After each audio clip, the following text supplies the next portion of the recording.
នៅពេលខ្យល់ត្រជាក់បក់តាមដើមត្នោតនិងពន្លឺព្រះអាទិត្យព្រឹកចាប់ដាងរះឡើងលើភូមិខ្មែរសញ្ញានៃឆ្នាំថ្មីក៏បានមកដល់ម្ដង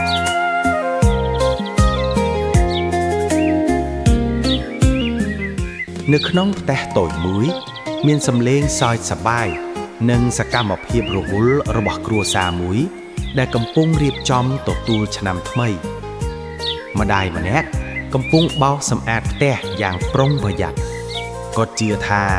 ការរៀបចំផ្ទះឲ្យស្អាតគឺជាការបើកទ្វារស្វាគមន៍សំណាងល្អកូនរបស់គាត់ក៏មិននៅស្ងៀមដែរម្នាក់ជួយជួសជុលផ្ទះម្នាក់ទៀតរៀបចំផ្ទះបាយហើយកូនស្រីបើកំពុងរៀបចំផ្កាស្រស់ៗដើម្បីតុបតែងឲ្យផ្ទះមានជីវិតសំឡេងនិយាយនិងសំណើចលាយឡំគ្នាបង្កើតជាបរិយាកាសកក់ក្ដៅមួយ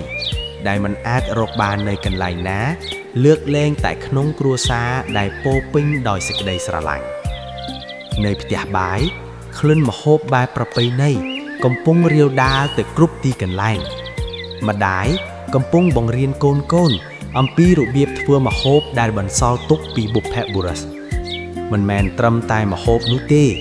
ប៉ុន្តែវាជាការបន្តនៃវប្បធម៌ជាខ្សែស្រឡាយភ្ជាប់ពីអតីតកាលមកបច្ចុប្បន្នពេលចូលឆ្នាំមកដល់គ្រួសារទាំងមូលស្លៀកពាក់ស្អាតបំប្រងដើរទៅវត្តជាមួយគ្នាក្នុងបរិយាកាសស្ងប់ស្ងាត់នៃវត្តអារាមសំឡេងសូត្រនិងកណ្ដឹងបង្កើតអារម្មណ៍សក្ការៈនិងសន្តិភាពក្នុងចិត្តពួកគេបូជាធូបនិងបួងសួងមិនត្រឹមតែសុំសំណាងសម្រាប់ខ្លួនឯងប៉ុណ្ណោះទេប៉ុន្តែសម្រាប់គ្រួសារនិងមនុស្សជុំវិញផងដែរក្រោយពេលធ្វើបុណ្យភាពសប្បាយរីករាយក៏ចាប់ផ្ដើមឡើងនៅទីលានភូមិសំឡេងសើចការរត់លេង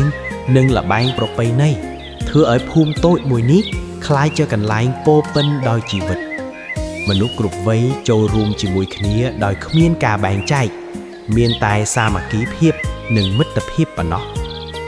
ពេលថ្ងៃលិចជាងពន្លឺមាសស្រស់ស្អាតបំប្រងលើភូមិនិងផ្ទះនីមួយៗគ្រួសារនោះវិលត្រឡប់មកផ្ទះវិញអង្គុយជុំគ្នាក្រោមពន្លឺទៀនដ៏កក់ក្ដៅម្ដាយនិយាយដោយសំឡេងទន់ភ្លន់ថាចូលឆ្នាំមិនមែនមានតែការលេងសប្បាយទេប៉ុន្តែជាពេលដែលយើងត្រូវនឹកឃើញពីគ្រួសារនឹកឃើញពីប្រពៃណីនិងអ្វីដែលធ្វើឲ្យយើងជាខ្មែរកូនស្ដាប់យ៉ាងស្ងប់ស្ងាត់ហើយក្នុងចិត្តរបស់ពួកគេក៏បានយល់ថាអ្វីដែលមានតម្លៃជាងគេមិនមែនជារបស់វត្ថុទេប៉ុន្តែជាសេចក្តីស្រឡាញ់និងការរួបរวมនៅក្រៅមេឃពេញផ្កាយសំឡេងសំណើចនៅតែឮស្រាលពីឆ្ងាយឆ្នាំថ្មីបានមកដល់